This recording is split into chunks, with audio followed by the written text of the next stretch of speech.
예, 안녕하세요. 원재입니다. 예, 오늘 하게 될 책은 뭐냐면은 뭐 바로 책 얘기부터 하네. 성철 스님의 가려 뽑은 이제 한글 선어록 해가지고 선을 묻는 이에게라고 이렇게 되어 있는데 천목 중봉 스님의 삼방야화라는 책이 있어요. 원래 설림 고경총서의 2권이요. 2권 삼방야화로 되어 있는데 나중에 이 장경각에서 추격해가지고 설림고경총서가 지금 시대에 저게 다 팔리기는 힘들죠. 스물 몇 권인가 서른 몇 권인가 되는데 저렇게 큰 질이 팔리기는 힘들고 그 중에서 이제 추격해가지고 몇 권만 내셨는데 천목중봉스님의 삼방야화하고 동어서화가 그래도 이제 수행자들이 보기에 참 굉장히 어렵지는 않은 내용이어가지고 그렇게 좀 그 6권인가 7권인가 그 중에 이제 한 권으로 이렇게 편입이 됐어요. 그래서 근데 제가 이 삼방야화하고 동어서화에 관해서 제가 예전에도 한번 말씀드린 적은 있는 것 같은데 제가 설린고경총서가 있긴 했지만 선방에서 이제 공부한 스님들이 이제 특히나 이제 선어록해서 수많은 이제 선지익 스님들이 언급하는 어떤 법문의 예시들이 여기 나오고 있지만은 제가 학인 때 당연히 이걸 읽을 능력이 안 되죠. 당연하죠. 당연해가지고 그런데 이제 이 삼방야화하고 동어서화는 그나마 좀 읽을 수가 있는 거야. 좀 굉장히 고준한 이제 선문답이 그리고 있는 것이 아니라 선수행의 어떤 가르침의 어떤 기본적인 요소, 뭐 마음의 자세, 뭐 그리고 어떤 상황들을 어떻게 이해해야 되느냐 그거를 이제 굉장히 좀 차분하게 친근하게 좀 서술해 주셨어요. 그래서 저희 같은 초학 입장에서 제가 이제 3위 개를 받고 나서 이거는 이해가 되겠어. 그래도 그래서 이것을 열심히 읽었어요. 제가 3번씩 읽었어요. 3번씩. 3번씩 읽으니까 어떻게 되냐면은 내가 선수행은 내가 진리 깨달음의 길에는 바로 들어서지 못하겠지만은 이걸 기본 토대로 삼아서 나의 어떤 삶의 좌우명이라든지 원칙, 기준을 삼겠다. 그런 목적에서 읽은 거예요. 그러니까 저한테는 굉장히 천복 중봉수님의 이 책 동어서하고 삼방야화가 굉장히 소중한 지침서가 됐어요. 지침서. 그래서 제가 약간 부가적으로 말씀드리자면은 제가 예전에 원택 스님을 찾아뵙고서 제가 설린고경 총서 이 2, 3권 삼방야화하고 동어서를 읽으면서 선수행의 어떤 기틀을 삼았고 거기서 흔들리지 않고 지금까지 정진할 수 있었습니다. 이렇게 말씀을 드리니까 원택 스님께서 굉장히 좀 기뻐하시더라고요. 뭐 다른 식으로 말하자면 좀 감동을 받으신 것 같더라고요. 그래서 막 약간 눈시울이 막 붉어지기도 하셨던 것 같은데 왜냐하면 당신께서 책을 편찬하셨잖아요. 물론 성철 스님의 이제 그 주도로 해가지고 당신께서 실 작업을 많이 하셨으니까 그러니까 그런데 이 책을 기준으로 해서 내 저희 어떤 수자 생활에 표준이 될 수가 있었다. 이것을 굳건히 이어갈 수 있었다. 이렇게 말씀을 드리니까 편집자 입장에서는 당연히 이제 좋은 일이죠. 이 책을 낸 게 얼마나 뿌듯한 일이겠어요. 한 납자가 와서 이렇게 감사합니다라고 얘기를 했으니까 그런 일이었죠. 저 역시도 그건 사실이었고 그리고 제가 예전에 한번 천목 중봉스님의 이 동어서한과 삼방야화에서 몇 가지 이야기를 토대로 해서 스토리텔링 초반에 아마 얘기를 했을 거예요. 아마 인도 당시에 이제 신통력을 가지고 있던 외도들이 있었죠. 그거에 대한 이야기도 했었고 몇 가지 얘기를 했었는데 제가 이것을 당분간 한번 여기서 나온 글의 몇 가지를 좀 언급해 가면서 좀 달아보는 게 낫지 않을까 이런 생각을 하고 있어요.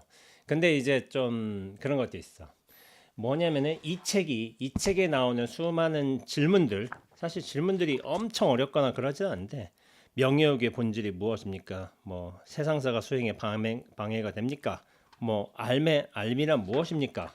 뭐 말하든지 참선을 어느 정도 했을 때 주의할 사항이 무엇입니까? 사막을 배워 삼독을 끊어야 합니까? 뭐 이런 게 있잖아요. 되게 분명한 주제들이죠. 거기에 관해서 천목중봉스님이 굉장히 상세하게 설명을 친절하게 진짜 해주신단 말이에요. 근데 이거는 뭐냐면은 그 시대에 이 책을 읽었던 사람들은 일반인들이 아니에요. 대부분. 사실은 뭐 일반인들이 읽긴 하지만은 그 당시에 이 책을 읽을 정도면 굉장히 고위 관료급이라든지 아예 좀 잘 나가는 집안, 재상의 집안이라든지 아니면 고급 간부, 뭐 지금식으로 하자면 간부인데 그쪽 집안에서 그렇게 배운 사람들이 학자들이 그렇게 식견을 뭐 확장시키기도 하고 뽐내기도 하고 그런 차원에서 아마 읽었을 거예요. 근데 이거는 사실은 일반인들을 위한 지침서가 아니라 전문 수행자를 위한 지침서예요. 사실은 수행자가 읽어야 되는 거예요. 물론 일반인도 읽을 수 있지. 근데 그 초점이 참선 수행을 하는 전문가 이 참학자들한테 맞춰져 있다는 거. 이것을 염두에 보고 읽어야 해요. 그리고 이 내용도 그래요. 내용도 그렇기 때문에. 그래서 제가 이걸 설명할 적에 참선 수행을 통해서 깨달음을 구하려고자 하는 사람이 사실은 읽어야 되는 것이고 이것을 자기 지침서로 삼는 게 맞아요. 저 같은 경우에는 당연히 그랬죠. 수행해서 깨닫고자 했으니까. 그래서 출가했으니까. 이것을 읽는 게 당연해. 근데 이제 내가 목표가 수행해서 깨닫는 게 목표가 아닌 사람이 더 많잖아요. 사실은. 수행해서 깨닫고자 목표를 세우면 얼마나 되겠어요. 물론 선방에서 이제 정지하신 분들은 그게 기본적인 목표이겠지만은 목표라고 한다고 해도 실제로 그렇게 삶을 사는 사람이 있긴 하겠지만 그게 전부라고 생각하지는 않아요. 전부라고 생각하지 않고 애초부터 핀트가 다른데 맞춰지는 분들도 많이 있어요. 많이 있기 때문에 그래요. 근데 이제 전문 수행가, 참선 학자를 위한 지침서다라는 점을 하면 저기 설명해 드리면서 이렇게 미리 알려드리면서 이것이 일반인들 참선을 어느 정도 공부하고 싶다는 일반인한테는 맞지 않을 수도 있어. 그런 거를 알아서 선별해서 잘 들어주시기를 바라겠습니다. 그래서 이제 이거는 7번째 질문이요. 언어나 문자로도 견성을 할 수 있습니까? 이 주제에 관해서 전문을 한번 읽어보면서 제가 하나하나 또 설명하는 방식으로 진행하도록 하겠습니다. 자, 그러면 본문 한번 읽어보겠습니다. 본문은 이제 제가 따로 올릴 테니까 참조해 주세요. 어떤 이가 물었다. 옛사람이 말하기를 무명의 거친 풀을 헤치고 조사의 가풍을 우러르는 까닭은 오직 견성하기 위해서이다 라고 했습니다. 또 부대사도 다만 말과 소리일 뿐이다 라고 했습니다. 그런데 이것 말고 따로 견성하는 이치가 있습니까? 만약 없다면 납자들은 어떻게 합니까? 조사의 가풍을 우러르는 까닭은 견성하기 위해서 견성이 최고고 다만 말과 소리일 뿐이다. 언어, 생각이라는 거죠. 그것을 벗어난 것 이외에 따로 견성하는 이치가 있습니까? 내가 답했다. 천목중봉스님이 답한 거죠. 가령 단편적으로 견성을 말한다면 옛사람들이 깨달은 오면 이치를 두루 설명하여 처음부터 온통 다 외우고 지나간다 해도 무방하겠지만 설명하면 할수록 멀어지는 것을 어쩌겠습니까? 대체로 견성의 이치는 말로 표현할 수도 생각으로 알 수도 없으며 분별할 수도 없고 취하거나 버릴 수도 없습니다. 견성의 이치, 견성의 도리는 말로 표현할 수도 없고 성품을 본다고 하지만 성품과 만나는 거죠.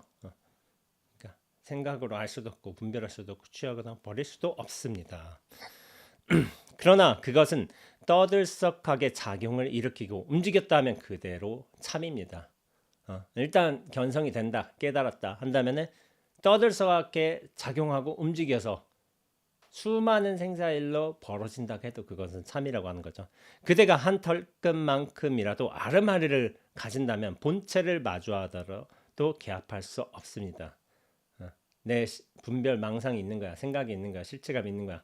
근데 그런 걸 가지고 있다면은 조금이라도 가지고 있으면 본체를 마주하더라도 개합할 수가 없습니다. 개합이란 건 이게 탁 맞아 떨어지는 거야. 탁 완전한 일체가 되는 거.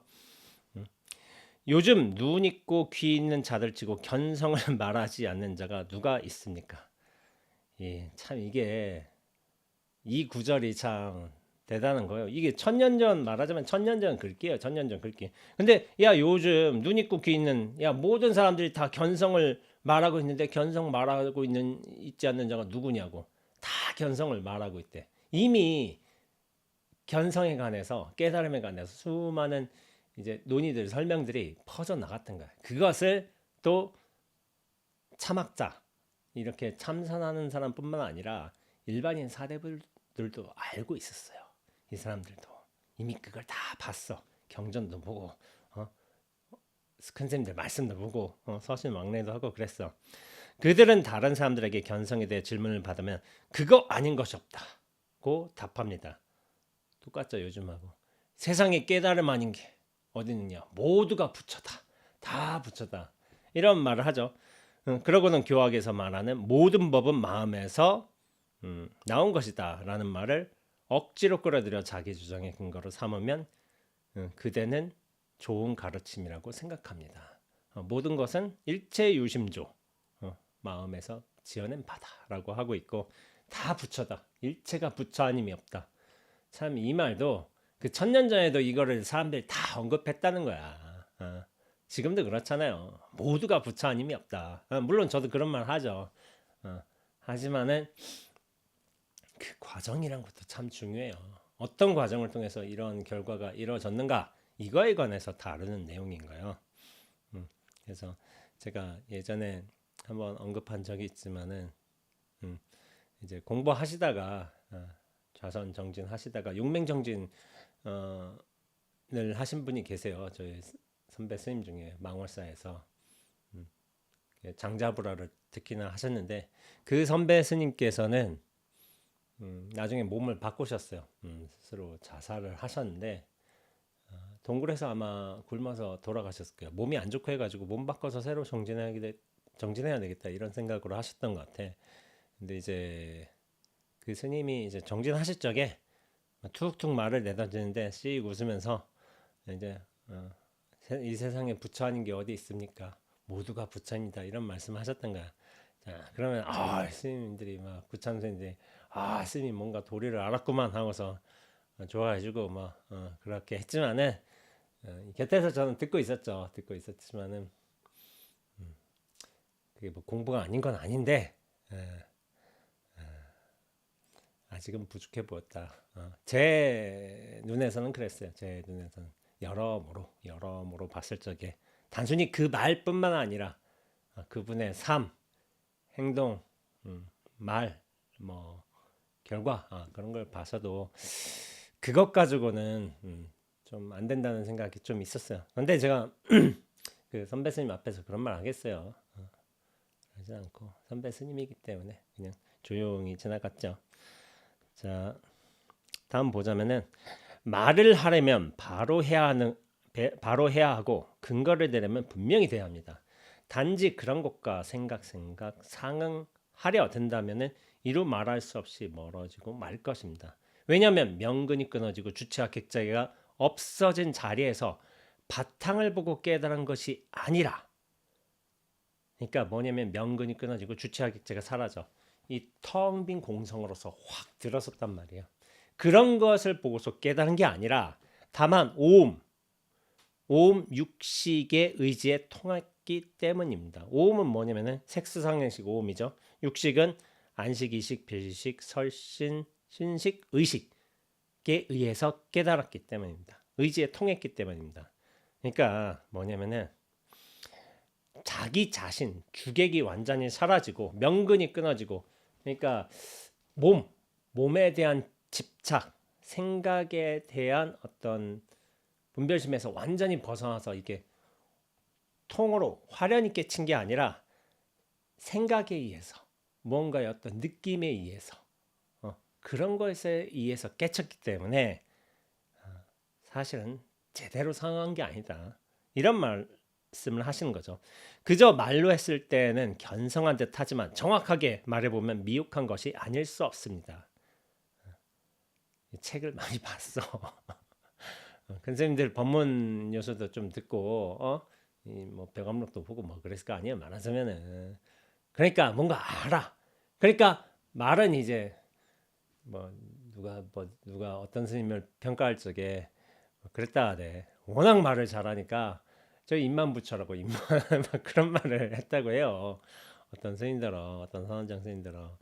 그러니까 뭐 말이 잘 듣는 사람들이 있어요. 저도 뭐 말을 뭐 못하는 편은 아니겠지만은 제가 뭐 보면은 저보다 말 잘하는 분들 훨씬 많아요. 훨씬 많아.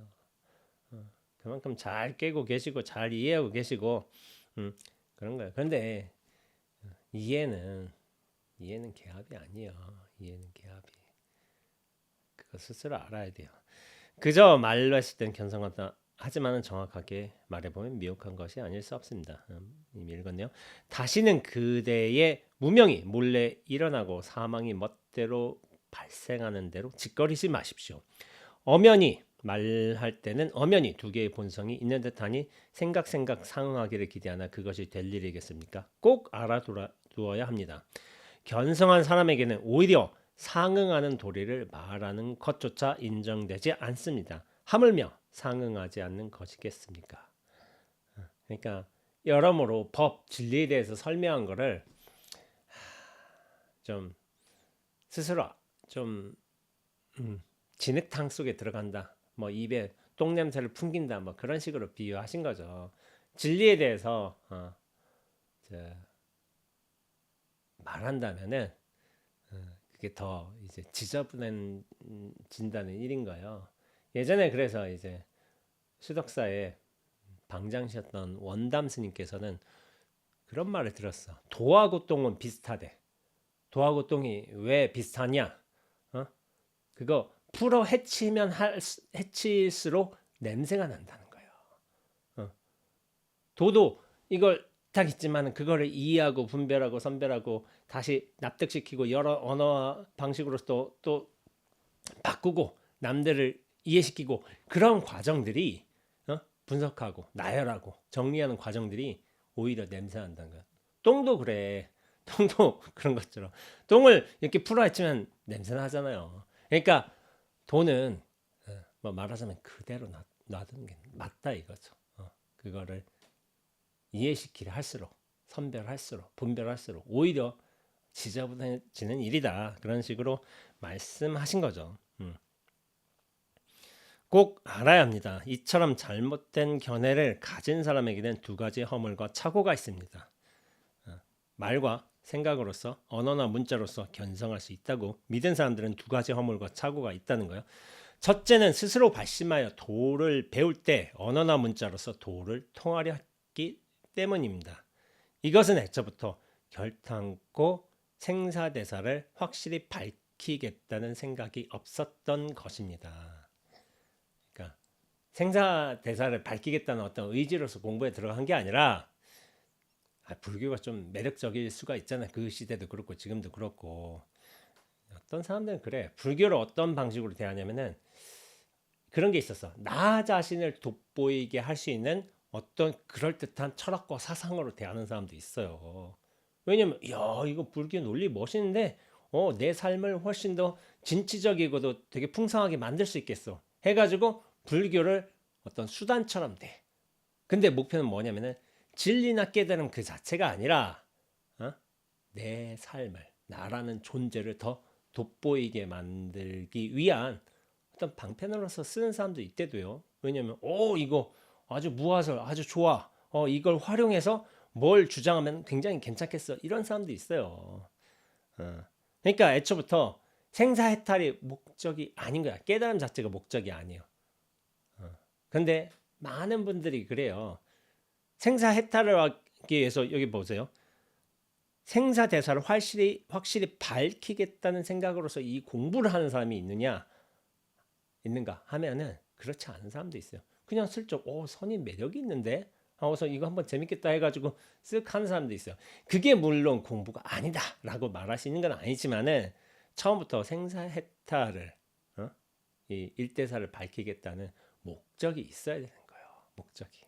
근데 이 목적이 분명하지 않고 그냥 선을 언어 논리로서 굉장히 뭐 재미난 선문답으로서 어떤 나의 어떤 지적 충족 욕구로서 그렇게 대하는 사람도 있어요. 그러면 선문답도 재밌어요 나름대로 그 사상도 재밌고 선의 역사도 재밌고 다 재밌어요. 근데 그것을 자기 삶에서 어떤 근원에 하기 위한 그거를 좀 더 출중하게 하기 위한 목적에서 하는 사람도 있어요. 근데 진정한 이 공부의 끝이 뭐 나의 소멸, 무화를 이루기 위한 어떤 목적에서 공부하는 사람이 적당한 거죠, 적당한 거. 그렇죠. 그래서 근데 이제 그런 주장을 할 수도 있지. 어? 생사 자기가 생사대사를 확실히 밝히겠다. 이 언어 문자가 이제 중요한 게 아니다. 라는 것을 이치적으로 아는 사람들이 있어. 언어 문자가 중요하지 않다. 이걸로서 생사를 밝힐 수 없다. 그럼 이제 그런 주장을 하는 분들한테는 그럼 당신께서는 말씀하시는 분께서는 보통 어떤 방식으로 수행을 하고 있냐 제가 물어봐요. 그게 중요하지 않다는 거는 이를테면 어디 법문에서 들어서 알고 있어. 근데 정작으로 자기가 수행하는 게 책을 본다든지 아니면 유튜브 법문을 듣는다든지 그게 중심이 된다면 사실은 언어 문자에 사실은 묶인 거예요. 묶인 거. 생각해 보세요. 수행의 방편이 여러 가지가 있어요. 법문 듣는 것도 수행 중에 하나라고 할 수가 있어. 근데 뭐냐면은 내가 주로 하는 수행이 이를테면 내가 이제 강경이 있을 수도 있겠지. 강경이 있을 수도 있겠고 뭐 절도 있을 수가 있겠고 여러 가지 수단이 있단 말이야. 그런데 내가 하는 수행을 한번 돌이켜 보세요. 내가 무엇을 주로 하고 있는가? 고정적으로 하고 있는가? 내가 금강경을 하루에 3독씩 꾸준히 하고 있는가? 절을 108배를 이를테면 108배 몇 번 해서 1시간씩 꾸준히 하고 있는가? 그거를 패턴으로 삼고서 하고 있는가? 그럼 2시간, 뭐 1시간, 2시간이라고 쳐봐. 2시간 한다 치면은 2시간을 고정적인 패턴. 이게 말과 생각, 언어와 논리로서 이게 되어 있는 일인가? 강경이나 사실은 절은 그 말과 생각이 아니에요. 참선도 그렇고 윗바사나도 그래요. 그거 아닌 것에 힘을 쏟는 거야. 근데 말과 생각의 논리에 많이 들어서 있는 건 뭐냐면은 책을 보고 법문 듣는 거야. 그건 말과 생각 일인 거야. 이거를 책 보고 법문 듣는 거를 수행의 주요 토대로 삼으면 안 돼. 이거는 보조적인 역할인 거예요. 보조적인 역할. 생각, 말과 생각, 논리학 개념이 아닌 거. 참선, 윗바사나, 강경, 연불 이런 거를 본으로 삼아야 돼, 사실은. 근데 이 주와 본이 좀 본하고 이제 부차적인 게 주하고 부수적인 게 좀 요즘에 많이 바뀌었어요. 이것을 주로 삼아야 되는데 안 해, 잘. 왜냐하면 이건 왜 안 하냐면 참선, 윗바사나, 연불 이거 왜냐면 얻을 꺼럭지가 없으니까. 뭔가 얻는 게 없으니까. 근데 뭐냐면은 책을 보고 법문 듣는 거는 적어도 남는 게 있어. 기억나는 게 있어. 근데 이게 주가 아니라니까요. 그러니까 제가 예전에 정진할 때도 저희는 정진이 뭐 8시간, 9시간 정진이 이게 주였어요. 주였고 부는 뭐냐면 1시간 큰 스님들 법문 듣는 거였어요. 거기서 다시 발심을 하는 거지, 발심을. 그러니까 주와 부가 명확하게 구분이 되어 있어야 돼. 근데 내가 법문 듣는 걸 자, 주 목적으로 해서 수행한다. 이건 주부가 바뀐 거예요. 바뀐 거. 그래요. 이거를 잘 해야 돼요. 요즘에 유튜브 시대이기 때문에 저도 유튜브에 올리지만은 이게 주가 돼서는 안 된다고 얘기하고 있다니까요. 자기 수행, 자기 정진이 주가 돼야 돼. 남의 말, 법문, 가르침 이것도 필요하긴 하지만은 부로서 인정을 해야 돼요. 근데 이제 이걸 주로 삼으면 안 된다. 제가 말씀드리는 것이고 자기 수행을 한번 돌이켜 보세요. 나중에 또 얘기 나오겠지만 여기서 둘째는 스승이 잘못되어 제자의 발심이 옳은지 그른지를 고려하지 않고 천부적으로 타고난 재주가 약간 있는 것만 보고서 교묘한 방편만 가르칠 뿐 결국 공부를 하면서 정념을 지키도록 기다려주지 못한 점입니다. 정념이라고 했어. 공부를 하면서 정념을 지키라고 했어. 이 정념이 어디 나오냐면 팔정도에 나오죠. 팔정도가 뭐 견사유, 어엄명, 뭐 정진, 정념, 정정 이렇게 돼 있죠. 정견, 정사유, 정어, 정업, 정명, 정정진, 정념, 정정 이렇게 8가지예요. 근데 이게 개정해 사막으로 나뉘고 있는데 해에 해당하는 게 지혜에 해당하는 게 정견과 정사유예요. 정견 바르게 보고 바르게 사유한다. 이게 맞죠? 해. 그 다음에 개에 속하는 게 계율에 속하는 게 정어, 바른 말, 바른 업, 바른 하고 정명 이렇게 3가지가 되고 그 다음에 정이란 건 고요함에 속하는 거예요. 선정에 속하는 거. 그게 뭐냐면 정진, 정념, 정정이 있는 거예요. 바른 정진을 하고 바른 알아차림, 뭐 바른 깨어 있음을 하고 바른 정에 들어서 있다. 이게 그런 거예요. 이 3가지인데 정념이라는 것은 바른 깨어 있음, 바른 알아차림으로 이제 해석할 수가 있어요. 그러니까 제자가 머리가 좋아. 말한 대로 쏙쏙 알아듣고 막 그래. 근데 뭐냐면은 애가 그런 이해력은 좋은데 정념에 힘이 없어. 정념에 힘이 없다는 거는 바른 알아차림, 바른 깨달음에 힘이 없다는 거예요. 그러니까 머리로서 이해를 했어요. 근데 이거를 뭐냐면은 법기라고 하지만 이걸 담을 수 있는 그릇의 조건을 잘 마련하지는 않은 거예요. 그래서 정념의 힘이 강하다고 한다면 뭐냐면은 바른 알아차림과 바른 깨어있음이 항상하다는 거예요. 그 그릇이 좋아야지 해도 제대로 담기고 그 자기 삶으로서 체화가 될 수 있는 거예요. 그걸 제가 다른 식으로 얘기하자면은 눈앞의 힘이 강해야 된다는 거예요. 눈앞의 힘. 근데 눈앞과 나란 존재는 이 비율 관계예요. 나란 존재가 확 무너지면 눈앞이 현전하게 확 드러나고 나란 존재를 꼭 붙들고 있으면 눈앞은 있어도 안 보여요. 그러니까 뭐냐면은 나란 실체성이 무너지는 만큼 눈앞은 훨씬 크게 드러난 거예요. 그게 눈앞의 힘이 강해지는 거예요. 그리고 눈앞의 힘이 강해진다 한다면은 눈앞을 항상 떠나지 않았다는 이 알아차림, 뭐 바른 깨어 있음의 힘이 정말 강한 거예요. 이게 어떤 내가 집중을 하자, 노력하자 해서 알아차림이 이어진다. 그거는 그건 맞긴 한데 여전히 유의적인 수행 차원에서의 이제 알아차림인 거예요. 근데 내가 노력을 안 하고 수행 정진을 안 하고 하면서 알아차림의 힘이 약해지고 흩어지고 한다. 그러면은 노력은 가상한데 그게 진정한 알아차림이 아니란 거예요. 내가 노력해서 되고 안에서 허리어지고 그거는 진짜가 아니라니까. 사실은 그 왔다 갔다 하는 게 완전히 탁 끊겨야 돼요. 그렇게 되기 위해서 눈앞에 힘이 엄청 강해야 돼요. 그거는 뭐냐면은 나란 실체가 무너져야 된다는 뜻이에요. 그게 무너지는 만큼 눈앞은 크게 강해져요. 내가 노력에 의해서 하는 게 아니라 나중에는 눈앞이 스스로를 정리해. 그래서 제가 말씀드리지만은 저는 정진 안 한다고 얘기를 해요. 인위적인 정진을 하지는 않아요. 좌선하면서 막 하면서 하루에 1시간씩 정진하고 저는 정진을 안 합니다. 저는 이미 무수하게 얘기를 했어요. 인위적으로 제가 이런 시간에 정해놓고서 이런 정진을 한다고 말하진 않아요. 근데 뭐냐면은 왜 그러냐면은 항상 눈앞이기 때문에 항상 이렇기 때문에 그래서 정진을 하지 않는다고 해요.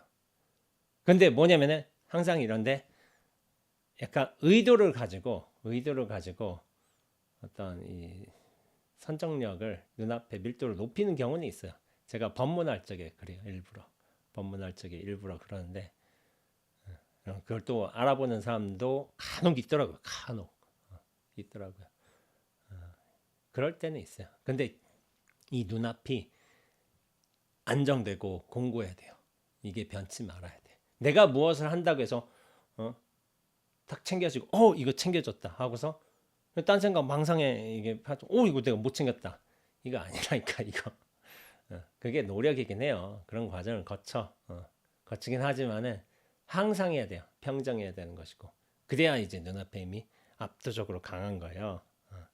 그래야지 되는 거예요. 그거 숭산 스님식으로 말하자면은 좀 배심이 있는 거예요. 배심이. 사실 배심하고 완벽하게 연결되기에는 좀 그럴 수도 있는데, 근데 배심하고도 연결은 돼 있어. 이게 어느 정도는. 이게 기본의 어떤 바탕의 힘인 거예요. 바탕의 힘. 그거는 어떤 자기 존재가 확 무너지면은 내 존재에서 배심이 생기는 게 아니라 어, 전체가 통하는 배심인 거예요. 말하자면은 눈앞과 통하는 배심. 그게 정말 힘이 강해져요. 그래서 말과 논리로서는 이게 안 돼요. 이게 체화의 문제라는 거예요. 체화의 문제. 영특하게 머리로 탁 이해했다 하더라도 눈앞의 힘이 강하지 않고 이해만 된 사람도 있어요. 천년전에도 이런 사람이 있잖아. 정념이 힘을 지키지 못한 점이에요. 못했다는 점이 있는 거지. 이는 그저 한결같이 마음이 그대로 붙여다. 심즉시불. 뭐죠? 많이 배워서 익힌 거죠. 물질 그 자체에서 마음을 바뀐다. 심색명심, 자 즉색명심 등의 그럴듯한 화두로 스승과 제자가 서로 속고 속이는 것입니다. 스승은 자기가 체험한 경지로 이끌어 제자가 언어나 문자로 이해하기를 바라고만 있습니다. 언어나 문자로 이해하느냐? 그게 내가 오냐? 아니면 내가 실제로 이거를 내 그릇을 잘 마련해 놓고 정념, 바른 알아차림과 깨어있음이 기틀을 마련했고 전체를 훅 받아들이냐, 이 차이가 있어요. 근데 이제 스승과 제자 사이의 어떤 전법이란 거는 그냥 단순히 문답으로 보면 안 돼. 우리가 이런 기록들이 나와 있어서 이런 과정을 통해서 이렇게 깨달음을 얻으셨구나 하는 거를 알 수 있겠지만은 사실은 그 분위기, 전체적인 상황도 봐야 돼요. 제가 예전에 말했지만은 말만 말이 아닌 게 아니에요. 말만 말인 게 아니라 표정, 말투, 뭐 목소리, 제스처 그 모두가 말이에요. 이게 확신의 정도를 다 품고 있단 말이야. 그냥 말로써 얘기하는데 이게 뭐 숭 선생님 말이 맞아. 사실은 배심이 있어야 돼. 배심이 있어야지 이 전체적인 어떤 안정감의 힘이 있어야지 이게 확연함으로 나올 수 있는 거예요. 그냥 말이라고 다 똑같은 말이 아닌 거야. 배심이 있어야 돼. 근데 그것은 자기 존재의 근거를 두고서 하는 배심이 아니라 그게 무너졌을 때의 어떤 전체의 평정한 힘인 거예요. 그런 배심이 있어야 돼. 그래야지 흔들리지 않고 본인 스스로도 평정하게 분명하게 이야기할 수 있는 거겠죠. 단순히 말만이 아니다. 그래서 요즘 설림에서는 서로에게 익숙한 대로 하는 것이 풍조가 되고 있으니 정말로 그들이 무엇을 도모하는지 모르겠습니다. 2000년 전 부처님께서는 원각경, 능건경에서 이들의 잘못된 견해를 꾸짖고 나무라하셨습니다. 아마도 성인께서는 말세의 중생들에게 이런 허망한 훈습이 있으리라는 것을 미리 아셨던 것입니다. 그래서 그토록 문답을 자세하게 풀어서 그들 자신의 잘못을 알고 스스로 고치도록 한 것입니다. 그런데 생사대사를 자기 중책으로 삼지 않고 언어 문자에 힘쓰는 것으로서 스스로 깨달았다고 여기는데야 어쩌겠습니까? 그러다 호련히 바른 안목을 가진 수행자가 나타나 그것이 잘못됐다고 손을 저어 나무라기라도 하면 마음속에 갖가지 의심의 물결이 출렁이게 됩니다. 나아가 문득 꾸짖고 배척하면 화가 나서 어쩔 줄을 모릅니다. 뭐 그런 것도 있잖아요.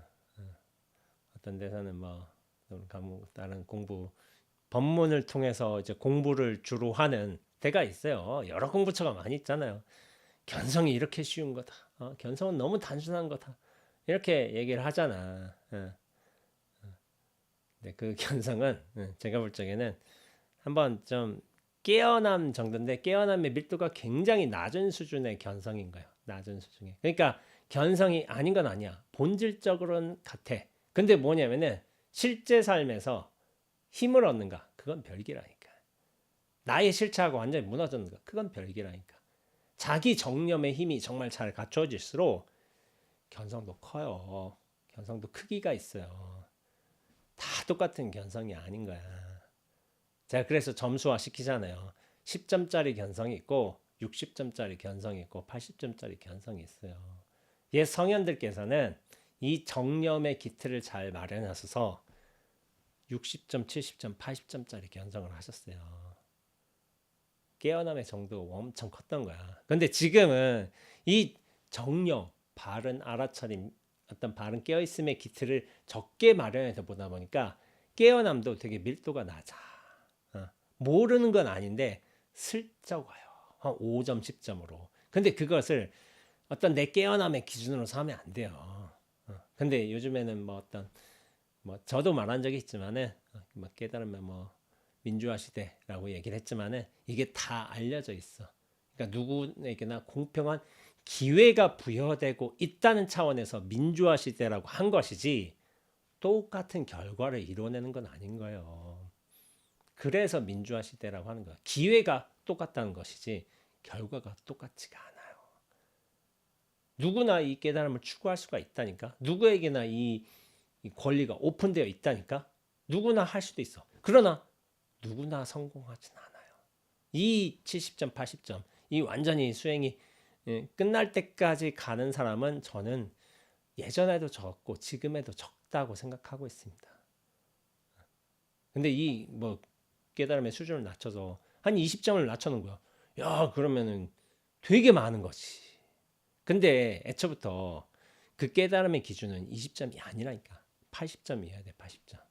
그래야지 비로소 자기도 구제하고 남도 구제할 수 있어요. 자기도 해탈하고. 근데 20점 같은 측면에서는 자기 구제라고 좀 착각할 수도 있고 남을 구제하기는 요원해요. 되게 힘든 일이에요. 그만큼 배심을 가지고서 정념의 기틀을 갖추는 게 굉장히 중요해요. 중요하고 예전에 그런 게 있었어. 그래서 제 법문 유튜브 법문 같은 거 하다 보면은 뭐 댓글 다는 사람들도 있죠. 댓글 고정적으로 다시는 분들도 있는데 가끔 와서 고정적으로 뭐 반대 댓글, 뭐 비판 댓글을 다시는 분들이 있어요. 그리고 저는 이제 댓글 중에 안 좋은 댓글로 취급하는 댓글이 뭐냐면은 빈정거리는 댓글을 안 좋은 댓글이라고 취급해요. 비판은 옳아. 이거는 틀렸고 이거는 잘못됐고 뭐 이렇게 구체적으로 논거를 하면서 비판은 옳은데 빈정거리는 댓글은 굉장히 태도가 안 좋은 거야. 사람의 인품도 안 좋은 거야. 빈정거리는 댓글들도 있었어요. 그러니까 그 사람은 딴 데 가서도 또 빈정거리는 댓글을 써. 근데 그런 인품을 가진 사람이, 그런 기본 태도를 가진 사람이 공부를 제대로 할까? 저는 아니라고 생각을 해요. 근데 이제 정말 자신의 견해가 이거 맞다고 생각하고 있고 이렇게 하고 싶다면은 유튜브 켜세요. 유튜브 켜시고 자기 견해로서 뭐 이제 여태 성현들의 어떤 근거가 있잖아, 말씀들이. 그걸 토대로 해서 설명을 해. 근데 그렇게 하진 않아요. 남의 어떤 살림살이에 대해서 이제 흠집내는 게 조금 목표인 사람들이 있어요. 거기서 약간 쾌감을 느끼고 좀 약간 변태적인 사람들 같은데 야, 왜 사나 그런 생각이 들어요. 그래서 이걸 제가 비유로서 얘기하죠. 자기 고가는 풍성하게 하지 못하고 풍성하게 해서 나눌 생각은 하지 못하고 남 고간에 있는 쭉정이 개수. 여기 쭉정이 몇 개 있다. 저기도 몇 개 있다. 요것만 찾는데 혈안이 되어 있는 거예요. 일생을 허비하고 있어. 자기 살림이 풍족해져서 자기 깨달음과 역량이 풍부해져서 그러니까 퍼져나간 게 아니라 남 살림 지적하는 게 목표가 되어 있다면 되게 어리석은 삶이야. 어리석은 삶. 세상에 그렇게 쓸데없는 짓을 하면서 살아가는 게 말이 되나? 왜냐면 내 살림 펼치는 게 제일 중요한 거예요. 내 살림 풍족하게 하는 게. 근데 남의 살림 지적하는 짓을 왜 사냐고. 되게 바보 같은 거예요. 바보 같은 거. 남 허물 지적해봤자 무슨 이득이 된다고. 내 살림을 키워서 펼치는 게 훨씬 나도 스스로 풍성하게 되고 남도 이롭게 되는 거예요. 그 이롭게 되는 게 목적이 되는 것이지 흠집 내는 게 목적으로 살면 안 돼요.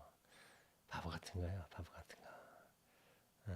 그래서 이게 참 공부가 쉽다고 생각하는 분들이 계시지만은 그럼 이게 공부는 어쩔 때 좀 자기 수준이 파악이 되냐면은 남 가르쳐 보면 파악이 돼요.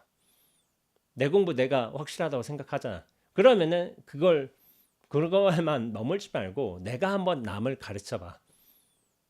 근데 맨 처음에 있잖아. 내 공부 다 됐는데 남이 아무도 안 와. 이거 참 세상 개탄스러운 일이다. 나 같은 각자를 못 알아보고 뭐 그런 사람들도 있어요. 세상에. 내가 어디에 사는데 뭐 충주에 사는 도인인데 다 나들 찾아오라고 이렇게 했는데 아무도 안 와. 그런 사람도 있어. 남 지적만 하고 다니고 나 같은 도인을 못 알아본다고 도회관에서 허심탄회하게 얘기해 봅시다 뭐 이렇게 얘기한다지만은 그렇다면은 유튜브 켜보라니까. 아이 그건 돈도 안 들어요. 돈도 안 들고 이렇게 영상 찍어서 요즘 핸드폰으로 되죠. 핸드폰에서 라이브로 해서 스스로 좀 정리해 보고서 얘기해 봐. 그러면 사람들이 이런저런 피드백을 볼 거 아니에요. 근데 실제로 남을 가르치다 보면은 자기 부족한 면모를 알게 돼요. 내가 이 사상이나 교리 수행의 체계가 얼마나 좀 뭐랄까 잘 정리가 되지 않았는가 그걸 알게 돼요. 된다고 착각했지. 착각하는 분들 많이 있어요. 근데 이거 1시간 법문 그냥 하는 거라고 생각하잖아요. 이게 쉽지가 않다니까 이게 생각보다. 실제로 내가 뭔가 아는 것 같아 하고서 이걸 해본다면은 실제로 어버버 아니에요. 어버버버 하다가 끝나요. 대부분은. 이게 정리가 된다는 게 쉽진 않아요. 자기 공부. 스스로 다져지는 차원에서도 많이 되어 있어야 돼요. 많이 되어 있어야 되고 제 아는 선배 선생님도 어디 법회 가서 학인들한테 딱 이제 하면 바로 하면은 법문이 딱 나올 줄 알았지. 공부한 게 많이 있으니까 20몇 년 공부하고서. 근데 실제로 가서 법문 안 해보다가 이렇게 하니까 야 달랐다고 하잖아요. 당신께서 그냥 중언부언 이렇게 어버버버 하다가 끝난 것 같다고 이렇게 말씀하시더라고요. 단순히 이제 스킬적인 문제라기보다는 말을 잘하냐 못하냐의 문제라기보다는 자기 아는 거를 정리를 잘 해놔야 돼. 그래야지 일목요연하게 설명도 할 수 있는 거예요. 남을 납득시킬 수도 있고. 근데 납득만의 문제가 아닌 거예요. 이게 어떤 확신의 문제인데 확신의 문제는 말로서만은 되지 않아요. 말 이외에 힘이 필요해요. 그게 바로 정념의 힘인 거예요. 정념의 힘. 자기만 선정에 드는 게 아니라 정말 공부를 잘한다면 남도 선정에 들게요. 선정에 든다는 건 뭐냐면은 자기 실체가 무너지는 거예요. 무너지는 거. 전체의 힘이 눈앞의 힘이 정말 강해지는 거예요. 근데 자기도 그럴 뿐만 아니라 남도 그렇게 바꿔주는 게 정념의 힘인 거예요.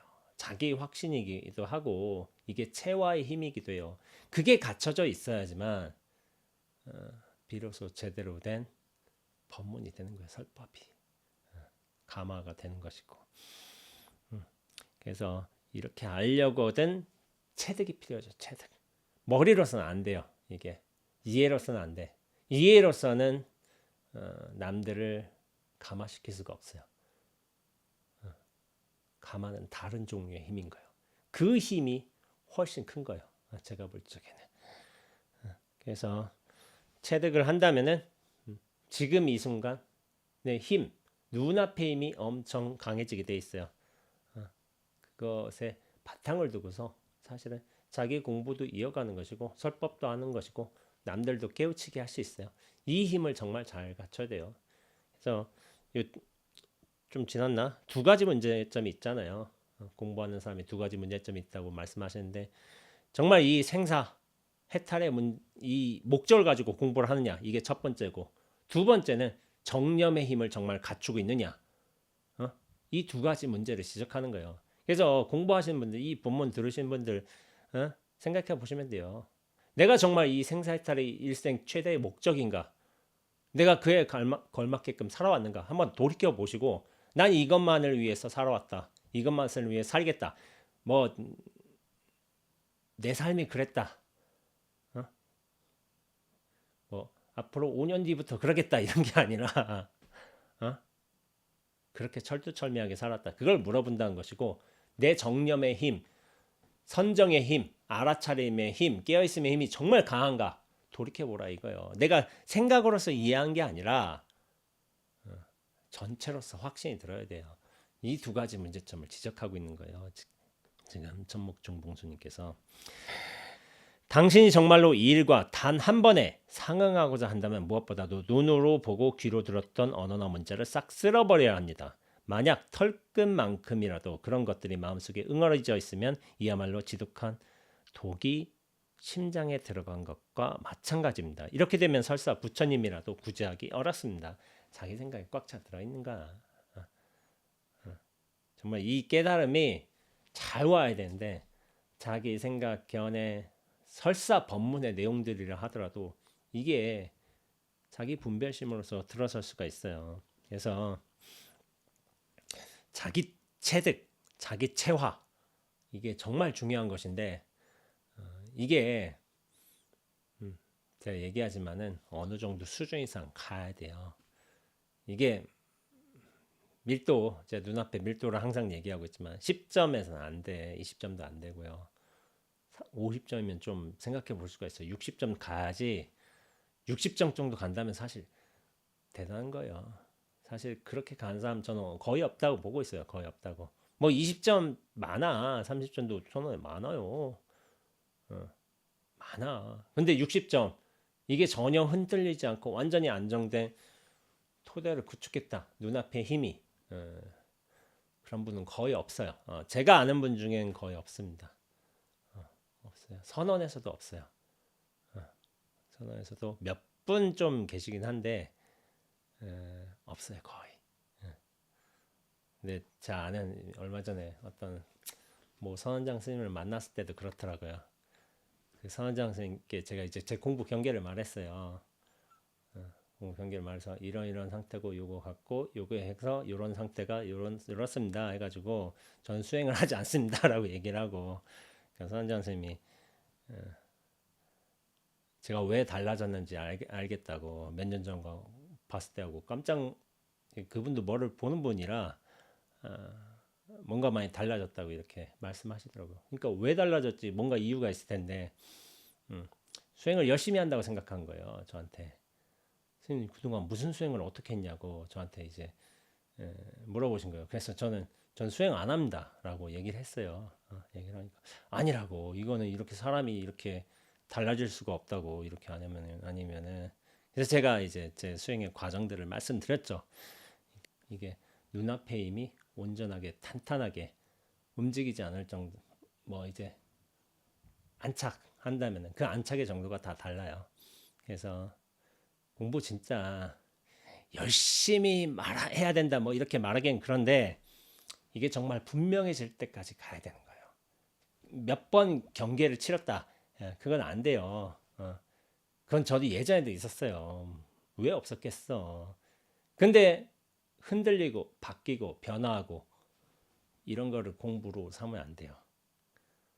그래서 제가 예전에 책을 낼 때에도 제가 2014년에 들어왔고 2015년 봄에 경계가 크게 열렸죠. 제가 예전에 원저의 공부 여정에서 얘기했지만 2015년 봄에 크게 열렸어요. 근데 저는 그 당시에도 또 이게 쪼그라들겠지 나로 그렇게 생각을 했어요. 근데 다시는 그런 일이 벌어지지 않았어요. 근데 내가 이걸 한번 계속 지켜봐야 되겠다. 점검해 봐야 되겠다 하고서 2015년 봄부터 4년 2019년 봄까지 이거를 한 거예요. 계속 지켜봤어요. 선언을 다니면서 어떻게 되나. 근데 이게 안정화됐더라고요. 제 기준에서는 더 이상 변하지 않아요. 흔들리지 않아. 어떤 제 방의 어른 스님께서는 이렇게 하다가 힘 딱 나다가 힘 빠지고 그럴 때 있으면 다시 선언에 돌아야 된다고. 또 그러다 또 힘채워서 또 정진하고 그런 거라고. 근데 그게 잘못된 소리예요. 왜냐하면은 얻고 빠지고 잃고 다시 챙기고 하는 건 진짜 힘이 아니기 때문에 그거는 공부 아니에요. 공부하는 노력은 볼 수는 있어. 노력이라고 볼 수는 있는데 공부는 아니에요. 그래서 이제 원래 그렇게 공부하는 거라고. 아니에요. 그게 원래 공부가 이렇다기보다는 그런 시행착오를 거칠 수밖에 없는데 이걸 공부라고 얘기해서는 안 되는 거야. 다 똑같이 그게 왔다 갔다 하는 게 정상이라고 생각해서는 안 되는 거예요. 그게 공부의 완성이라고 보면 안 돼요. 모두가 다 그렇다. 아니에요. 그것이 끝나야 된다니까. 그게 끝나야지 공부인 거예요. 그게 진짜 공부. 근데 다 그렇게 살아왔으니까. 다 그렇게 착오하면서 살아왔으니까 그거를 공부라고 여기면 안 돼요. 근데 제가 이 얘기는 또 못했죠. 제가 생각보다 예의가 바른가? 이 40년, 50년 되신 스님들 앞에서는 아닌 건 알고 있지만은 또 좀 뭐 대충 제가 열심히 해보겠습니다. 뭐 그런 식으로 얘기하고 끝내요. 근데 왜냐면 좀 싸울 수가 있으니까 제가 뭐 말씀을 솔직하게 하신 분들에게는 제가 솔직하게 말한 측면도 있어요. 앞에 선원장 스님한테는 솔직하게 얘기를 해요. 근데 그게 안 통하는 분들도 있잖아요. 사실은 격식과 뭐 자리 뭐 이런 게 있으니까 그럴 때는 제가 적당히 내빼는 것 같아요. 솔직하게 얘기하면 다 얘기해요. 저는. 근데 그거는 스스로 와서 물어보시는 분들이 좀 있어요. 서원장 스님과의 만남도 뭐 그렇게 됐지만은 그분도 참 대단한 분이죠. 대단한 분이시죠. 그래서 제가 그렇게 4년 정도 지켜본 뒤에 2019년 봄이 돼서 이제 책 내야 되겠다 그런 결정을 내렸어요. 결정을 내렸는데 뭐냐면은 이전에도 출판사에서 좀 컨택이 있었지만 제가 다 거절했어요. 나는 내 공부 안정화될 까지 확인 끝날 때까지 책을 내지 않겠다라는 결심을 세웠기 때문에 그래서 다 밀어낸 거야. 밀어냈다가 이렇게 책을 내야지 하고서 마음속으로 결정을 했거든요. 결정을 탁 했는데 좀 신기한 일인 거예요. 며칠 지나서 이제 불강 출판사에서 연락이 온 거예요. 그래서 주간 분이 연락을 했어요. 이제 편집장님하고 주간님하고 주간 편집장 순서죠. 이제 대표님, 주간님, 편집장님 이렇게 하는데 대표님은 당연히 대표님이시고 주간님하고 편집장님이 오셨어요. 이제 찾아와서 부탁을 한 거예요. 수도원까지 찾아오셔서 부탁을 하셨는데 왜냐면 제가 하도 거절을 하니까 거절하는 걸로 아마 소문이 났을 거예요. 소문이 나가지고 그런데 당신께서도 누구한테 책 내달라고 이렇게 실제로 찾아와서 요청한 적은 처음이라고 하더라고요. 처음이라고 하셨다고. 불강에 많이 책을 내려고들 하시죠. 스님들 같은 경우에 불교인들 같은 경우에. 근데 이제 찾아와서 요청을 하셨고 그리고 제가 그 전에 책 내야 되겠다 결정을 했는데 이게 딱 맞아 떨어져 가지고 그때 이제 질문이 멈춰지면 스스로 답이 된다. 그 책이 나오게 된 거죠. 경위는 그렇습니다. 그렇고 다음 읽어볼까요? 대체로 참선원 납자가 이렇게 잘못된 것은 스승에 의해 일시적으로 새둥지 이게 초 무슨 건데 새둥지가 뭐냐면 비유예요. 비유. 형식화된 언어 새둥지가 형식화된 언어 속으로 끌려 들어간 점도 있고 한편으로는 스스로가 언어나 문자로서 아르마리를 소중하게 여겼기 때문이기도 합니다. 스승이 잘못했고 또 자기가 언어나 문자로서 아르마리를 좋아해. 왜냐하면 아르마리는 재밌는 거야. 재밌는 거. 이거 쌓으면 재밌어. 축적하면 재밌어. 이거 내 거 같고 내가 뭔가 좀 더 많이 아는 거 같고 좋은 거야. 그래서 아르마리 자체가 목적이 돼버린 거예요. 그래서 제가 말씀드리지만은 체화가 목적이 돼야 돼요. 근데 이것도 또 말하면 좀 그런데 아르마리를 먼저 이제 뭘 갖춰야 되지 않느냐? 이걸 갖춘 다음에 또 이제 체화, 뭐 교선 일치를 이뤄야 되지 않느냐? 뭐 그런 생각을 할 수도 있어요. 할 수도 있는데 뭐 틀린 말 아닌데 제가 보기엔 틀렸어요. 왜냐하면은 애초부터 체화가 목적에 가 있어야 돼. 교는 부차적인 것으로 가 있어야 된다니까. 이게 순서적인 측면이 있기도 하지만은 이게 정말 선이란 게 중심으로 가 있어야 돼요. 교라는 거는 부차적인 요소로 필요할 때 어느 정도 발심하는 정도 뭐 이렇게 해야 되지. 이거 전체를 다 배운 다음에 선으로 들어가고 저는 아니라고 보고 있어요. 그렇게 되는 사람도 없고 교를 끝난 다음에 선에 들어간다. 있긴 하다. 덕산 스님 그렇네. 덕산 스님이 청룡소초 쓰고서 이게 참 예외적인 경우이긴 한데 덕산 스님이 나중에 청룡소초 태우면서 뭐 이제 그거 있죠. 떡 파는 노인한테 한번 혼나고 용담 충신성사한테 한번 깨달음을 얻고 그러면 자기가 평생 집필해온 청룡소초를 태워버렸잖아요. 되신 분이 있긴 하지만은 굉장히 희소하다, 희유하다 그렇게 봐야 되겠죠. 그래서 뭐 앞에 얘기했지만은 내가 언어나 아르마리를 중요하게 여기지 않는다라고 생각한다면은 그럼 내가 기존에 수행했던 방식이 무엇인가 한번 돌이켜 보시라고 다시 한번 제가 말씀드려 보겠습니다. 그것이 중요하지 않다는 걸 알고 있지만 책 보고 법문 보는 게 내 주요 수행이었냐? 아니면은 내가 좌선하고 참선하고 아니면 윗바사나하고 절수행하고 이게 강경하고 이게 주된 수행이었냐? 자기 수행의 어떤 시간 비율을 한번 살펴보시라고요. 내가 어떤 거에 정말 투자했는가? 수행의 방식을. 근데 제가 만나본 바는 그래요. 자기 수행을 오롯하게 해오고 이거를 꾸준하게 해온 사람은 힘이 있어요. 힘이. 이 힘을 느껴요. 분명함을 느껴요. 제가. 그게 배심이 있는 것이고 정념의 힘이 있는 거예요. 정념의 힘. 내가 뭐 또 얘기 들지만 만배보살님 같은 경우에도 만배를 했다니까. 하루에 만배를 목숨 내놓고 하는 거예요. 그거는 그냥 할 수 있는 게 아닌 거예요. 죽을 각오를 해야 돼. 이 뭐 몽덩어리 죽으면 죽는 거지. 그게 당연한 거야. 내가 볼 적에는. 근데 그분은 애초부터 그런 원력을 가지고 있었어. 그렇게 살았어. 근데 내가 법문 뭐 하루에 뭐 한두 시간 듣고 뭐 이렇게 하고 이렇게 하고서 깨달음이 왜 안 오지? 이렇게 생각하는 분도 있어요. 내가 이렇게 열심히 들었는데 5년 들었는데 전목 준봉 스님도 말씀하시잖아요. 내 삶의 수행의 목적이 뭐에 돼 있느냐? 생사해탈의 목적이 돼 있느냐? 그럼 거기에 전념해서 그렇게 수행해와서 살아왔느냐? 그걸 돌이켜 보시라니까. 내가 하루에 2시간씩 법문 듣는다고 되는 게 아니에요. 이거는. 그래서 제가 말씀드리지만은 이건 전문 수행가를 위한 사실은 책인 거예요. 책. 일반인들의 어떤 뭐랄까 신행을 위한 글은 아닌 거예요. 내가 생사해탈로서 무아의 도리를 깨치고 나도 구제하고 남도 감화시키겠다 이런 목적을 가졌다면은 그런 목적에 맞게끔 살아야지.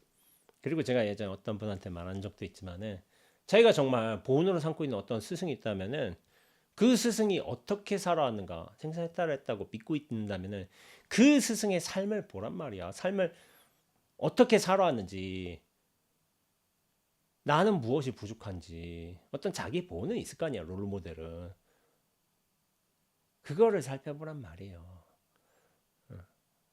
법문 찔끔 듣고서 슬쩍 아는 걸로 공부라고 생각해서는 안 돼요. 정념을 키워야 돼요. 자기 배신 키워야 되고 그렇게 한다면 뭐냐면은 생각으로서 아는 게 아닌가. 제가 예전에도 반여선에서도 말했지만은 가슴으로 확연해져요. 가슴으로. 생각은 속일 수가 있지만 가슴은 속일 수가 없어요. 이게 분명한 거예요. 이게 흔들리지 않는 거야. 가슴이 흔들리지 않아야 돼. 이게 분명한 소식인 거지. 머리의 생각은 계속 바뀌어요. 그걸 근거로 삼으면 안 돼요. 자, 당신이 정말로 생사의 기슭에서 주인공이 되고자 한다면 설사 석가와 미륵 부처님께서 선도와 불법을 직접 당신의 허파와 간정에 부어준다 하더라도 남에게서 얻을 수 없는 그 일구자를 붙잡고 비추어 보아야 합니다. 그러면 자연히 속에 메스꺼 토해내고 말 것입니다. 당신들 어찌 그 나쁜 독을 받아들이기를 원했겠습니까? 바른 견해가 없어 눈뜨고도 잘못된 스승에게 꼬여 넘어갔던 것입니다. 스승이 잘못했네. 이것이 깨달음이다. 이해로서 야 그거 잘 말했다. 야 그거 내가 너를 얼마나 기다리는 줄 아느냐 하면서 체화의 문제야. 체화의 문제. 제가 얘기하지만 알의 문제, 내용의 문제 아니에요. 체화의 문제예요. 거기서 바른 스승이 결정되는 거예요. 당신이 정말 선을 아르마리로 이해하려고 한다면 무심코 던지는 한 토막의 비유도 이해하지 못할 것입니다. 이런 상황에서 당신이 1700공안을 일시에 뚫어버릴 수 있도록 해주는 것이 뭐 그리 어려운 일이겠습니까? 이게 좀 문장이 이상한데 좀 전달이 좀 제대로 안 되는데 아르마리로 이해하려 한다면 한 토막 비유도 이해할 수 없어. 근데 이런 아르마리로 한다면 1700공안을 뚫는 것도 뭐 어려운 일이지 어려운 일이 아니다 이런 식으로 얘기한 거야. 아르마리라면은. 그래서 제가 예전에 저번에도 얘기했지만은 1700공안 1600공안 이렇게 얘기하는데 어떻게 슬쩍 뭐 이제 그런 제가 문제가 많은 거가 주장이 뭐냐면은 법문을 들으면 깨닫는다 이런 주장은 문제가 많아요. 제가 이걸 공개적으로 얘기를 하지만 법문 듣는 것을 주요 수행으로서 삼고서 법문 듣는 걸로 충분하다. 이것이 공부다. 주라고 주장하면은 이건 부수적인 것을 착각하는 거야. 주는 정념의 힘을 기르는 거예요. 이 힘을 기르는 것이 사실은 진짜 공부예요. 여기는 부고 주부가 바뀌는 거야. 얘기하지만은 이렇게 법문을 뭐 여러 뭐 어디서 뭐 집중적으로 들을 수도 있고 그런 거죠. 그러니까 어떤 뭐 사람이 뭐 이제 1700공안이 다 이해가 돼요. 다 와닿아요. 이렇게 얘기한 사람이 있어요. 말하자면은 그거 거짓말이에요. 왜 거짓말이냐면은 1700공안을 본 적이 없기 때문에. 어? 이게 좀 과장이지. 자기 도치인 거지. 말이 안 되는 소리요. 저도 본 적이 없고 1700공안 자체를 본 사람이 없을 거예요. 거의. 근데 1700공안이라고 얘기를 하는 거지. 근데 그 정도로 얘기할 정도면은 뭐냐면은 처음으로 경험해서 그래. 처음으로 이거를 열리는 거를 처음으로 경험해서 그래. 찔끔 열렸어. 조금 뭐가 분이 상응했어. 그렇게 되니까 뭔가 화련이 열린 느낌으로서 다 이해되는 것 같아요. 이제 통하는 것 같아요. 이렇게 얘기하지만은 다시 쪼그라들거든요. 그분들은 저도 누수히 겪어왔던 일이고 다시 쪼그라들면 다시 막혀버려요. 다시 주객으로 생사로 분별심 생사심으로 다시 끌려 들어가요. 그때는 다시 막혀요. 그런 찔끔 경험 가지고 뭐 침소봉대 하면 안 되죠. 그래서 좀 자기 관리도 철저하게 해야 돼요. 자기 검증도 철저하게 해야 되는 것이고 이게 정말 제대로 된 것인가 변하지 않는 것인가 제가 얘기하지만 저는 4년을 그렇게 점검을 했지만은 4년 점검한 사람도 저는 거의 없다고 보고 있어요. 4년 동안 철저해야 돼요. 철저해야 돼요. 그러나 그것은 아무런 소용도 없을 뿐더러 차라리 일생 동안 선에 대한 이해가 없었던 것만도 못합니다. 이런 내용을 당신이 이해한다면 향엄 스님께서 지난날 위산 스님의 문화생으로 있다가 말문이 막혀서 남양 땅에 있는 암자로 피해가 고생했을 필요가 없었다는 것을 알 것입니다. 이게 주석 내용으로 보자면은 향엄 지한 스님이 백장의 선사가 열반하시자 위산 영호 선사를 찾아가신 거예요. 그러면서 참학하였는데 부모 미생전 본래 면목에 대해서 이분이 향엄 지한 스님이 좀 똑똑하셨는가 봐요. 많이 책도 보고. 그러니까 영특한 지한이 온갖 이론으로서 변론하였지만 이제 아는 게 많아서 위산이 이를 인정하지 않았다고요. 그러니까 지한 스님은 실망하고 남양 해충 국사의 탐매로 찾아가 인근에 초막을 짓고 살았었어요. 그러던 어느 날인가 마당을 쓸다가 기앗장 조각이 남을 거 아니야. 그러니까 대나무 밭으로 툭 던졌어. 근데 툭 던졌는데 대나무 타고 툭 닿으면서 확 그 소리가 나죠. 챙 하고 난다든지 쨍 하고 난다든지 뭔 소리가 날 거 아니야. 툭 떨어지는 소리가 날 수 있겠고 그 소리에 크게 깨달았어요. 그때 지아는 다시 영호선사를 찾아갔고 이후 향엄산에 주석하며 종풍을 크게 선양하였다. 거기서 이제 깨달음을 인가 받으셨던 거죠. 향엄 스님께서. 그러니까 그 전에는 알밈이 있었어. 그러니까 알의 내용이 제가 봤을 땐 그래요. 틀리진 않았어. 알미 틀리지 않고 다 맞았어. 맞는 소리를 했지만 뭐냐면은 위산 스님은 체화를 본 거야. 체화를. 이게 정말 체화된 일인가? 알의 일인가? 아무리 맞는 말을 했어도 이게 체화가 되지 않는 알미라면은 진정한 알미 아니라니까. 근데 그 머리가 좋으면 또 아는 것도 있어요. 선어로 간다니까. 이거 구조를 파악하기 때문에 이건 요때 이렇게 얘기해야지. 이걸 아는 사람들이 제법 있어요. 또 머리가 영특해서. 그러면은 자기 삶으로서 가슴으로서 분명하게 눈앞으로서 전체 힘으로서 아는가? 그건 또 아니래도. 그러니까 그거를 보신 거예요. 그러니까 그게 정말 분명했다 한다면은 그 삶 알미 체화로서 분명했다 하면은 저 향엄 스님이 이게 기아장 소리 탁 대나무에 부딪히는 소리 듣고서 깨달을 일이 없어요. 크게 깨달았잖아. 그 전에 뭐냐면 사실은 깨닫지 못했다는 거지. 알의 힘이 강했다는 거죠. 그때 크게 벌어졌어요. 그때 그제서야 이제 그 크게 벌어진 만큼 체화도 크게 일어나요. 나중에. 그러니까 위산 영호스님한테 인가를 받으셨던 거죠. 자기 체득, 자기 체화가 일어나는 거예요. 아는 내용, 맞는 내용. 이 세상에 부처 아닌 게 없습니다. 모든 것이 다 깨달음입니다. 모든 경계에서 진실함이 펼쳐지고 있습니다. 이게 말을 할 수 있어. 말을 할 수 있지만은 체화가 됐느냐? 그건 별개. 저는 이렇게 분리를 해놓고 보고 있어요. 분리를. 체화 대부분은 저는 미심쩍게 됐다. 그게 잘 이루어지지 않는다. 그리고 자기한테 솔직해져 보라고. 이게 항상 하고 분명한 일인가? 생각이 아니고 가슴의 일인가? 가슴으로서 완연한가? 이걸 얘기해 보라고요. 머리로서 말하지 말고. 머리 말하는데 좋지. 머리 좋으면은. 그러니까 이제 고학력자들이 뭐 서울대 스님들이 서울대나 뭐 스카이 나온 스님들이 말을 잘하는 거죠. 머리 좋은 스님들은. 저도 머리는 뭐 적당히 좋은 편이겠지만은 그런 분들이 잘해요. 잘하긴 하지만은 뭐 다음 한번 얘기해 볼까요? 예시를 남학회양 스님이 육조 해능 스님을 찾아갔을 적에 해능 스님이 이렇게 물었어요. 남학회양 스님이 왔는데 어디서 왔는가? 예, 숭산에서 왔습니다.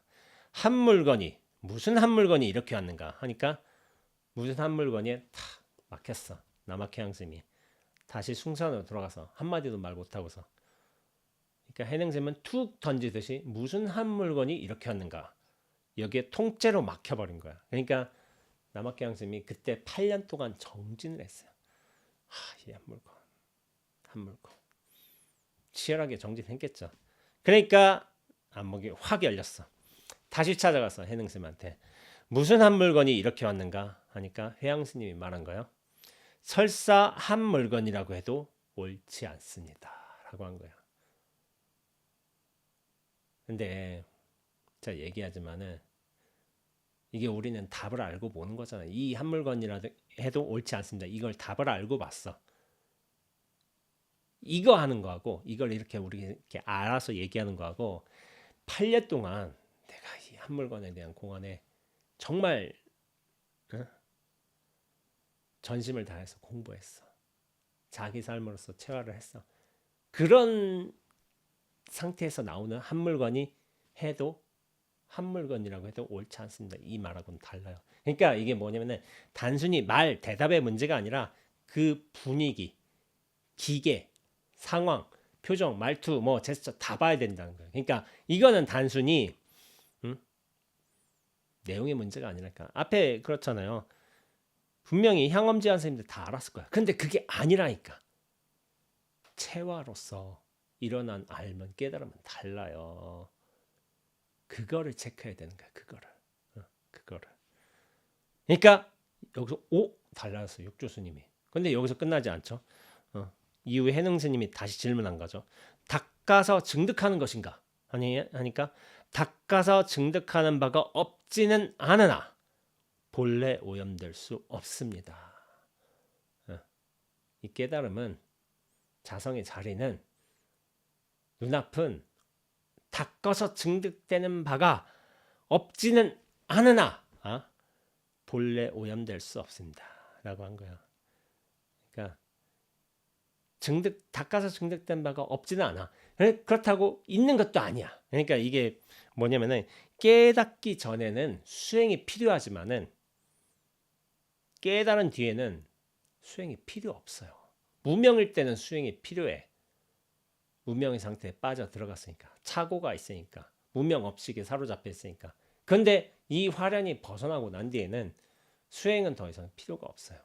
그래서 이렇다 저렇다 말할 수 있는 게 아닌 거예요. 수행은 필요한 바가 없지는 않습니다. 이런 식으로 볼 수 있는 거죠.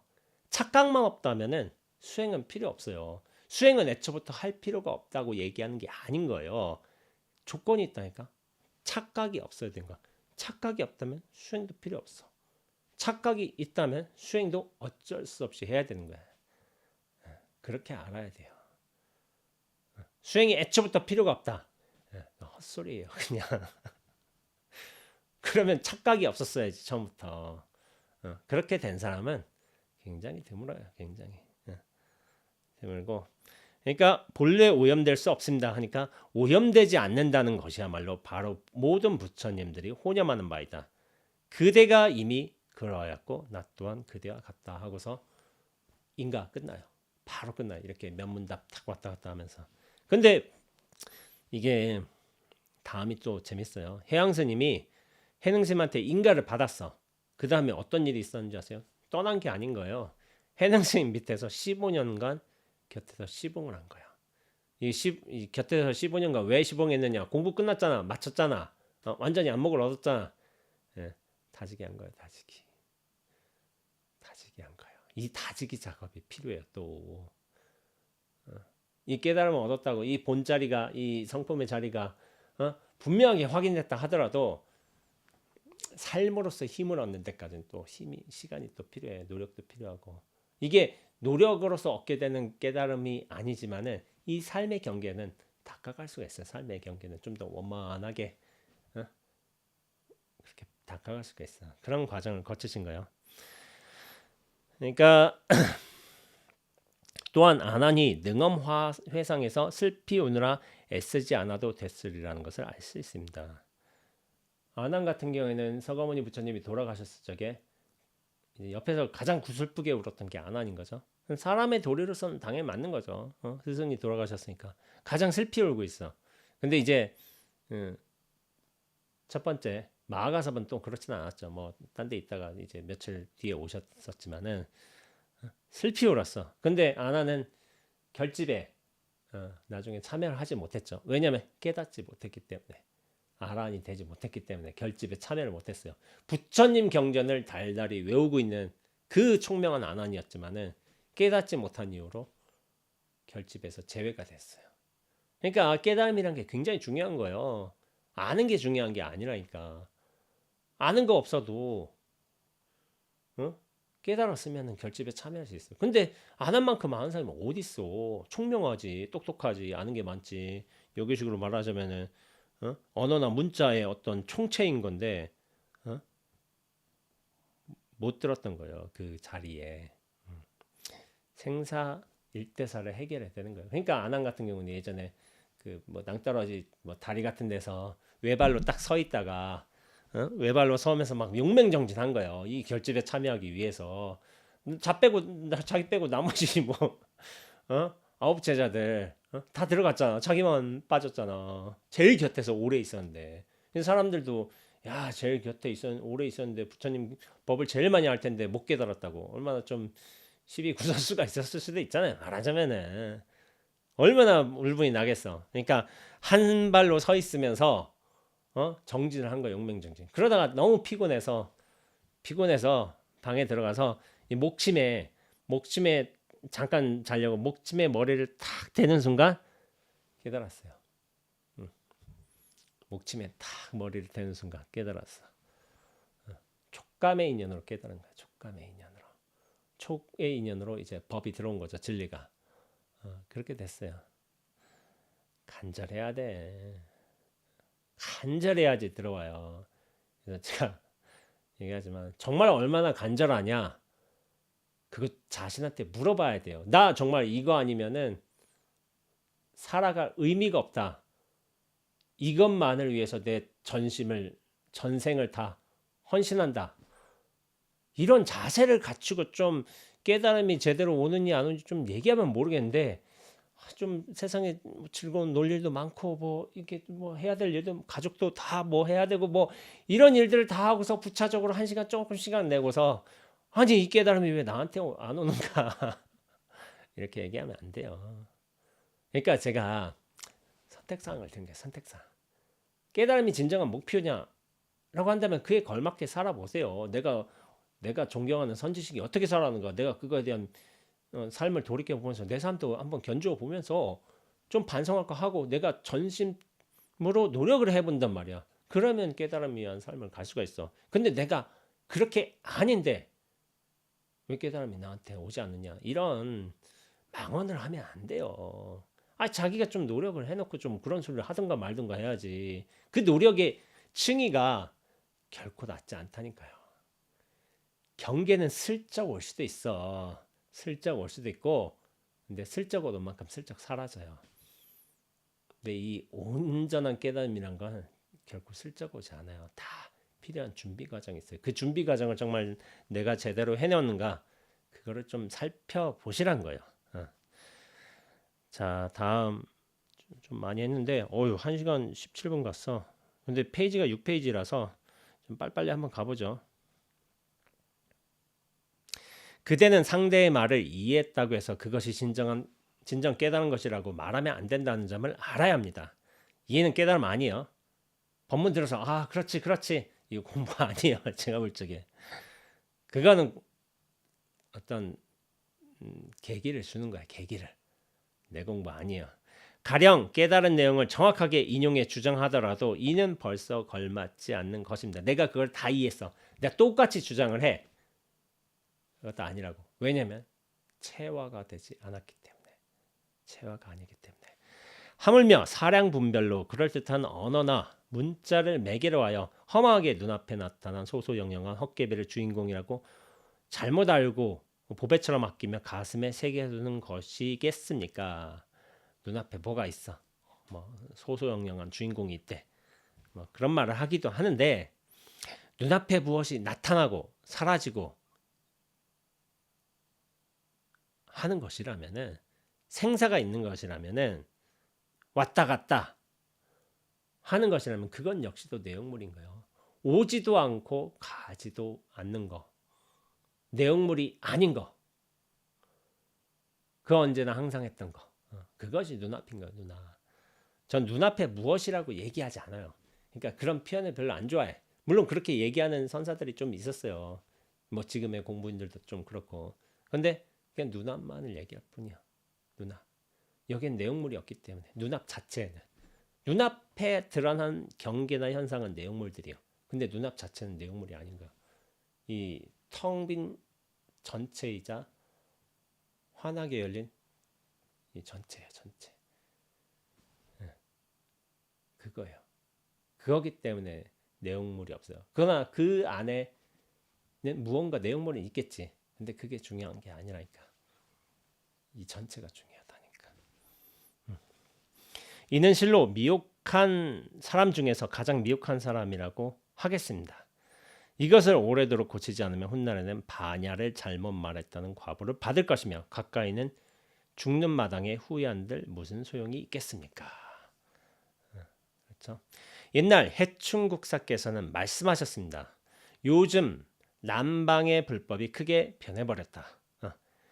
그들은 4대로 구성된 몸속에 신령한 성품이 들어있어 불생분멸한다고들 한다. 그러니까 방편으로서 그렇게 얘기하시는 분이 이제 그대 안에 부처가 있습니다. 그대 안에 진리가 있습니다. 그대 안에 무엇이 있습니다. 다 품고 있습니다. 저는 이해는 하지만은 그 그대라는 것을 사람들은 어떻게 받아들이냐면 나라는 실체로 받아들여요. 그렇기 때문에 좀 문제가 되는 표현이라고 보고 있어요. 그대란 걸 그대는 환히 열린 전체입니다. 이 모두가 진리로서 구현되고 있습니다. 이런 말하는 사람은 없다고. 약간 실체를 두고서 요 안에 다른 실체, 부처나 진리가 들어있다. 이런 식으로 설명하시는 분들이 많아요. 그렇기 때문에 이거는 약간 착오고 약간 착각을 기준으로 해서 또 다른 착각을 심어주는 것과 비슷하기 때문에 별로 좋지는 않아. 물론 일단 들으면 뭔가 안심은 돼. 뭔가 뿌듯하고 좋을 수는 있어. 근데 그 근원의 문제를 해결해 주지 못해요. 그래서 제가 별로 그대 안에 불성이 있습니다. 그 표현을 별로 안 줘요. 저는 그런 말을 안 해요. 그대의 어떤 나라는 어떤 실체를 부서뜨리고 이 환히 열린 전체로서 개합하는 게 중요한 일인 거지. 어떤 실체를 두고서 다시 실체를 집어넣는 그건 좀 어리석은 소리가 아닌가. 물론 방편이라고 하지만은 그 방편을 쓰는 사람이 정말 깨닫고서 정말 화련히 알고서 저런 방편을 쓰는가? 또 그렇지도 않아. 제가 볼 때는 모르는 상태에서 저런 말을 써. 그렇기 때문에 별로 좋지는 않다고 보고 있어요. 귀에 단소리 같지만은 귀에 참 좋은 소리 같지만은 좋은 소리 아니에요. 또 이 4대가 파괴되던 되더라도 성품은 파괴되지 않는다고 한다. 불변 어떤 성품이 있다는 거죠. 영원한 성품이. 그러나 이러한 그들의 견해는 인도의 외도들과 같은 것이다라고 아트만이라고 해서 어떤 궁극의 존재 뭐 그런 게 있다고 상정하는 거죠. 영원한 실체 뭐 이런 게 있다고. 또 장사 스님 같은 분은 도를 배우는 사람들이 진실을 식별하지 못하고 그저 옛사람들이 말해놓은 신령한 말만 좇는다고 했습니다. 이것은 요즘 수행자들이 육진을 반영하여 일어나는 그림자를 자기의 참마음이라고 잘못 인식하는 풍조를 지적하는 것입니다. 즉 능엄경에서 백천의 큰 바다는 알지 못하고 한 방울의 물거품을 전체 바닷물로 안다고 한 것과 상통합니다. 백천의 큰 바다는 알지 못해. 근데 한 방울의 물거품을 전체 바닷물로 안다고 착각한 것입니다. 이 능엄경에 나오는 말인가 봐요. 근데 이게 요즘에 약간 위안을 주는 말하고 좀 반대되는 말이에요. 그대는 한 방울의 물이라 하더라도 전체 바다와 이렇게 다를 바가 없다고. 본질이 똑같다고. 이렇게 하지만은 그렇다면 전체 바다가 돼본 적은 있어요? 라고 물어볼 수 있잖아. 사람들이 이해로서 한 방울의 물방울, 바다 한 방울의 물방울이라도 이건 바다와 본질적으로 같다고. 그건 이해잖아. 이해. 맞아. 한 방울의 물방울도 바다와 뭐 바다를 이미 되어 있어. 근데 그건 이해라니까. 근데 제가 중요하게 생각하는 건 이 체화예요. 내가 정말 그렇게 느끼는가? 그렇게 되어 있는가? 화환이 전체로서 열려 있는가? 이해가 아니라 이해 차원에서만 머물려고 하고 있다니까. 여기도 같은 말이네. 한 방울의 물거품이 전체 바닷물로 착각해야 하는 거예요. 실제로 되어야 된다니까. 그렇게 이해 차원에서 끝날 게 아니라. 그래서 이제 자기 실체감을 그렇게 부셔놓고서 전체로서 화련이 열린다면 이게 단순한 이해가 아니겠죠. 어떤 체화와 공감과 어떤 또 힘을 가지게 돼요. 그렇게 된다면. 그래서 예전에 영화 삼사라에서 제가 한번 라이브에서 한번 영화 분석을 통해서 얘기한 적이 있지만은 한 방울에 물이 마르지 않으려면 어떻게 해야 될까? 이 질문이 있었잖아요. 한 방울에 물이 마르지 않으려면 어떻게 될까? 거기에 이제 답이 나왔죠. 돌 이렇게 질문이 있었는데 그 뒤에 딱 보면은 바다에 던지면 되나니 이런 답이 나와 있었어요. 이게 참 상징적인 거야. 한 방울의 물이 마르지 않으려면 어떻게 될까? 나란 개체가 되게 작아. 의미가 없어. 바다에 던지면은 그 개체성이 소멸되면서 바다가 되는 거야. 그럼 깨달음의 측면을 말할 수도 있고 개체, 실체가 탁 무너지면 거기를 바다에 던져버리면 큰 존재, 진리에 이 눈앞에 헌신하게 된다면은 애초부터 진리와 한 몸이었음을 스스로 깨닫게 되겠죠. 또 다른 차원에서는 개인의 힘은 약해, 존재감은 약해. 어떤 큰 무리로서 그렇게 들어가면은 그게 약화가 되지 않을까. 존재의 어떤 미약한 힘이 큰 존재로서 나아갈 수 있으니까 그런 식의 뭐 해석도 가능하리라고 저는 생각을 해요. 그래서 또 진여를 제대로 알지 못하는 무리들이 시방 세계가 그대로 나이다. 이 성품은 허공을 둘러싸고 온 법계에 두루하며 고금과 범성을 가릴 것 없이 두루하고 삼라만상에 가득하다고들 합니다. 그래야 마침내 옛사람이 한 줄기 풀을 들면 그것이 장육금신이다라고 하고 또 한 털끝마다 부처님 나라가 나타난다고 한 등등의 말씀을 인용한다는 거예요. 이미 저기 다른 어록에 글귀 경전에 다 나와 있는 거야. 근데 그거를 인용해서 자기 주장의 근거로 삼습니다. 그래서 이제 한 줄기의 풀을 들면 그것이 장육금신이다. 장육금신이 뭐냐면은 그 부처님의 몸을 표현한 거야. 부처님의 몸을 장육금신이라고 해요. 한 줄기 풀을 들면 그것이 장육금신이다. 이게 조주 스님이 아마 어록에 나왔을 거예요. 어록에 제가 잘 기억은 나지 않지만 장육금신을 비유를 통해서 말씀하셨어요. 그러니까 그거는 원작자가 있잖아. 조주 스님이 워낙 잘하셨잖아요. 잘하셨던 분이고 그런 분들이 있으면은 그걸 따라하면서 남 얘기 따라하면 사실 늦은 거예요. 자기식으로 얘기를 할 줄 알아야지. 그래야 돼요.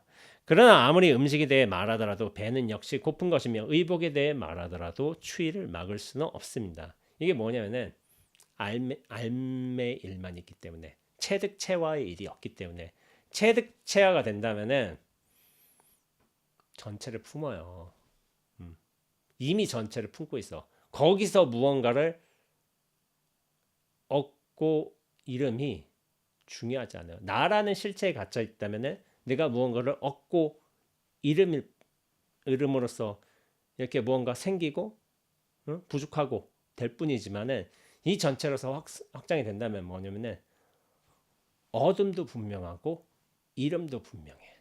어둠도 여실하고 이름도 여실해. 어둠도 진리이고 이름도 진리야. 진리로서 풍족한 일이 되는 거예요. 이 세상 전체를 소유하게 되어 있어요. 개인의 존재로서는 무언가를 소유하고 얻을 수 있겠지만은 전체가 된다면은 처음부터 이 세상 모두를 소유하게 되어 있는 거예요. 그게 본자리로 돌아가라는 일인가요? 그래서 진정한 존재란 거는 이미 전부를 얻었어. 제가 예전에 개울가 지나면서 개울 물소리 들으면서 모두를 버리면 모두를 얻는다 라는 이제 말을 쓱 혼자 하더라고요. 근데 모두라는 건 뭐냐면은 내가 가진 그 모두를 버린다면은 이 세상이란 모두를 얻는다. 이런 말이었어요. 이런 말. 그런 말을 했던 것 같아요. 그래서 이 몸과 생각이란 착각에서 감옥에서 한번 벗어나야 돼요. 그래야만 여기저기 모든 경계에서 스스로 분명하게 확인되는 거겠죠. 스스로 분명하게 알아요. 알아. 근데 뭐냐면은 슬쩍 뭐가 온 분들이 많잖아요. 사실은 제 유튜브 보신 분들 많아요. 제 공부인들 주변에도 많고 이게 어느 정도 안정화됐느냐 크게 열렸냐 그건 좀 다 차이는 있어도 슬쩍 열린 분들이 많아요. 그렇다면 뭔가 됐는데 이상해. 나 분명히 깨달았다고 하는데 뭔가 이상해. 하고서 여기도 기웃거리고 저기도 기웃거리고 여전히 갈증을 느끼는 거지. 이게 그런 거예요. 여전히 배가 고파 내가 전체를 이미 품지 못해. 이론은 안 돼도 머리로는 알아. 근데 내가 그렇게 느끼지 못한다니까. 여전히 추위를 막을 수는 없어. 여전히 고통에서 고통의 실체에서 그렇게 휘둘리는 거죠. 이런 이치를 어쩌겠습니까? 모름지기 깨달음이란 직접 스스로 겪어봐야 합니다. 스스로 채워야 된다는 거요. 또한 설사 그대가 직접 깨달았다 하더라도 본색 종장을 만나서 그대가 깨달았다는 그 자취마저 싹 쓸어버려야 합니다. 그렇게 하지 않으면 이른바 아르마리가 도리어 가시가 되어 심장을 찌르고 좋은 약을 고집하다가 도리어 병을 얻고 많은 꼴을 면치 못할 것입니다. 내가 알았어. 내가 도인이야. 그 주장하고 싶은 분들 좀 있을 거예요. 제가 얘기했잖아요. 이제 질문이 멈춰지면 스스로 답이 된다. 거기서 눈 먼 자야 눈을 떠라. 선은 제 합판스님 제 후배 스님인데 제가 공부 좀 했어. 뭔가를 좀 아는 것 같아. 이거를 내가 드러내고 싶은데 너무 뻔뻔하게 하면 안 되고 그러니까 팻말로 딱 써서 어디다 딱 갖다 놓은 거야. 눈 먼 자야 눈을 떠라 하고서 선원 스님들 보게끔. 그러니까 나는 깨달았는데 너희들 눈 먼 자들은 어서 눈을 뜨거라 이런 소리를 하고 싶은 거야. 아이고 그래서 하여튼 그런 일이 벌어졌었죠. 네. 나중에 사태가 안 좋아지니까 저한테 와서 스님 이거 어떻게 해야 되겠습니까? 하고서 바보 같은 사람이지. 자기 자랑하고 싶었던 거야. 자기 공부 잘한 거, 이제 공부 조금 한 거를 조금 했어. 조금 안 한 건 아니야. 얘기하잖아요. 뭐 10점은 했어. 근데 그거 가지고 자랑할 그런 게 아니라니까. 그래서 얘기하더라고. 스님이 한번 잘 풀어보세요. 결자해지라고. 스님이 문제를 일으켰으니까 스스로 잘 풀어보시라고 하고서 하지만 좀 상황이 안 좋게 됐죠. 그래서 여기저기 쫓겨났어요. 그래서 주먹질하고 쫓겨나고 그렇게 됐어요. 그러니까 아유 공부했다는 사람이 자기 뭐 견성했다는 사람이 여기저기 주먹질하고 자기 무시했다고 막 싸우고 이게 말이 되냐고. 어. 그런 거는 이미 중생으로서 다 안 해요. 그러니까 자기 착각에 빠져 있었던 거지 그 사람은. 근데 지금도 그런 거 같아. 지금도 들리는 소문 보면 좋지는 않아요. 그 한번 깊게 빠지면은 못 태어나. 그러니까 스승이 그 사람 은사 스님이 굉장히 유명한 수자신데 너 어디 가서 너 깨달았던 소리 하지 말라고 막 경고를 했어요. 경고를. 근데 이제 말을 안 들어먹지. 병 심하게 걸려가지고. 그러니까 주장만 하는 거예요. 나는 잘났다만 주장을 하고 있고 이를테면 자기 법을 뭐 자기 깨달았다 쳐봐. 공부 좀 했다 쳐봐. 그럼 스스로 해보라고 사람들 가르쳐보고 감화도 시켜보고 한번 뭐 유튜브 해보고 뭐 책도 한번 써보고 그러면 이제 평가를 받을 거 아니야. 근데 그런 작업은 하나도 안 했고 나 깨달은 사람이다 이런 허무맹랑한 주장만 하고 있어. 아 공부했을 수도 있지. 공부한 사람이니까. 근데 그거를 좀 근거 있게 납득 있게 좀 설명 좀 해보는 것도 중요하다는 거죠. 근데 그걸 못 해요 대부분. 그런 식으로 자기 존경받기만을 바라고 있기 때문에 그래요. 그런 어떤 경계를 붙들어지고 있어요. 나 이런 경계 체험했다. 근데 지금 없대도 없는 걸 붙잡고 있는 거예요. 그래서 어디까지 했냐? 그러니 이것이 어찌 언어나 문자로 통할 수 있고 의식으로 도달하여 알 수 있는 것이겠습니까? 한량없이 오랜 세월 이전부터 흘러온 생사의 굴레를 금일에 완전하게 끊어버리고 또 그대가 끊어버렸다는 사실조차도 단박 잊어버려야 합니다. 그런데 어찌 작은 근기 천박한 재주로서 헤아릴 수 있겠습니까? 갑자기 그 선생님 생각나요. 작은 근기 천박한 재주 모르는 건 아니야. 알긴 알아. 근데 그 정도 가지고 자랑거리는 못해요. 겨우 그 정도 가지고. 근데 이제 착각을 하는 거죠. 그래서 근데 이제 자기가 깨달았다 사실마저도 툭 털고 넣고서 그 상마저도 탁 벗어내고 한다면은 저는 그렇게 얘기하죠. 온전한 중생이 된 거예요. 중생이. 부처라는 말이 물론 쓰기도 하지만 깨달음이라는 표현으로서 우리가 부처라는 말을 쓰기도 하지만은 그것도 지위나 어떤 명예, 자리를 뜻해요. 그렇기 때문에 저는 부처란 말을 안 써요. 그래서 중생이 되는 거다. 온전한 중생이 되는 거다. 그래서 중생 노래를 하는 거다. 근데 그거는 그 모든 분별심, 취사심, 생산심을 다 벗어났기 때문에 자아의 실체성, 어떤 중심성 다 벗어났기 때문에 부처와도 그 어떤 차별이 무너진 상태에서 이 중생으로서 온전하게 떳떳하게 자기 역할을 하는 거예요. 그것을 놀이라고 표현한 것 뿐이고 자기 역할은 해야지. 이 세상 왔으니까 역할은 하다가 가는 거지. 그래서 중생 놀이라고 제가 예전부터 그렇게 표현을 해왔는데 그걸 뭐 좋다고 생각하시는 분들도 있고 그래요.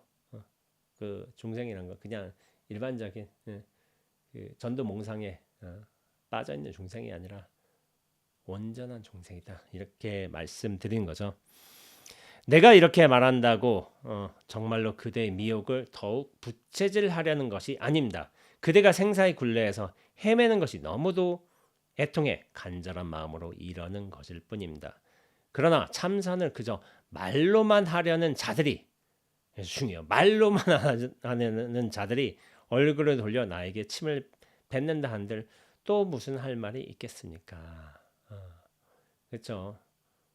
말로만 하는 게 그래요. 말, 언어, 논리, 생각 이것이 중요한 굉장히 효율적인 수단인 건 사실이에요. 근데 그것만이 아니라니까. 생각 아닌 것, 논리 아닌 것, 실체 아닌 것 그것의 힘이 정말 강해야 돼. 그래서 제가 정념의 힘을 키우는 것이고 숭 선생님 말씀대로 배심이 있어야 되는 것이고 선정, 이 수행 노력이 필요해요. 이게 아까 전에 얘기했잖아. 저기 남학회 양스님이 닦아서 증득하는 바가 없지는 않아요. 이게 필요해. 완전히 필요하다, 절대적으로 필요하다 이렇게 말하시는 거 아니에요. 왜냐하면 사람마다 근기가 다 다르니까. 근데 대부분은 수행을 통해서 이런 자기 탐구를 통해서 어떤 연구를 통해서 깨쳤어요. 그것마저도 필요 없다 얘기해서 안 되고 자기 탐구를 열심히 해야 되고 정진을 열심히 해야 되고 그리고 그 전에 말씀하신 것처럼 정목 중봉수님께서 내가 정말 이 생사 일대사를 해결하기 위한 내가 얼마나 굳건한 마음이 열심히 되었느냐 이게 원력이 되었느냐 이거 한번 되짚어 보세요. 내가 이것을 최우선의 과제로서 내 인생의 목적으로서 삼고 있느냐 그렇게 또 살아왔는가 그것도 봐야 돼. 그래서 나의 공부를 평가해야 되는 거예요. 이거는 말씀드렸다시피 전문 수행가들을 위한 사실은 차막자들을 위한 글이에요. 근데 요즘은 수행은 누구나 할 수 있잖아. 민주화 시대니까 깨달음도 누구나 할 수 있어요. 근데 어떤 저기 선현들에 비해서 그런 조사 선생님들 어떤 선지식들에 맞게끔 내가 살아왔는가 그것도 한번 견주어서 생각해보고 내 수행 방식이 내가 정말 정념과 배심을 키우는 수행이었는가 아니면 알므로써 어떤 자기 만족을 추구했는가 알을 기준으로 삼고 있는가 이걸 체크해 보시길 바랍니다. 저는 처음부터 제 목표도 그랬지만 체화요.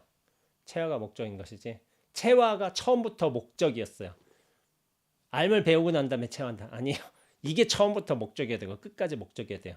알은 부수적인 거예요. 근데 이 부수적인 것도 잘 나르면 좋죠.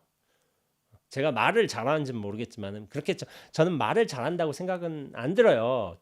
되게 똑똑하다고 생각은 안 들어요. 많이 알고 있지도 않으니까. 근데 뭐냐면은 자기 아는 것을 자기가 경험한 것을 어떤 드러내고 솔직하게 말하는 데는 저는 뭐 맞다고 생각하고 있어요. 그런 차원에서 얘기를 하는 것이고 그래서 법문 듣는 분들 법문이란 이제 과정을 속하고 있긴 하지만은 자기 정진 시간, 자기 수행의 루틴을 꼭 삼으세요. 제가 오랜만에 이런 얘기 하는 것 같은데 정진 없이는 깨달음 없습니다. 자기 정진 하셔야 돼요. 그 기틀을 잡으시라니까요. 정진 하루에 1시간도 안 해놓고 뭐 깨달음이 오지도 않고 뭐 어쩌고저쩌고 그런 얘기 하면 안 돼. 몇 시간씩 하고서도 안 되는 사람들이 대부분인데 하루에 1시간, 2시간 시간 나야 모든 사람들은 제가 또 얘기하지만 저는 학생 때 6시간씩 했어요. 6시간씩 정진 시간 정해놓고서 했어요. 그게 어리석은 정진이었지만은 지금 돌이켜보면은 그런 과정을 거치지 않았다면 저는 지금의 제가 없다고 보고 있습니다. 6시간씩 했어요. 학생 때 6시간 시간 내는 것도 쉽지는 않아요. 꼬박꼬박. 근데 그 어리석은 시행착오도 거쳐야지만은 어리석음에서 벗어날 수도 있어요. 그게 되기 때문에 자기 정진의 루틴을 적어도 1시간, 2시간은 꼭 정해놓고서 매일 해보세요. 매일. 그리고 자기 어떤 공부가 얼만큼 바뀌는가 스스로 체크해보세요. 그게 6달, 1년, 2년, 3년 쌓이면 달라져요. 스스로 알아요. 법문 듣는 거, 책 보는 거 차원이 달라요. 그 힘을 키워보시라고요. 이렇게 말씀드려보면서 저 1시간 40분 했나? 오늘 엄청 길게 했네. 1시간 40분 정도 한 것 같아요. 40분 가까이 됐는데 여하튼 간에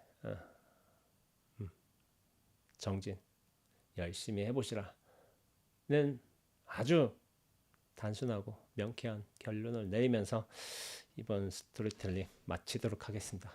예, 수고하셨습니다.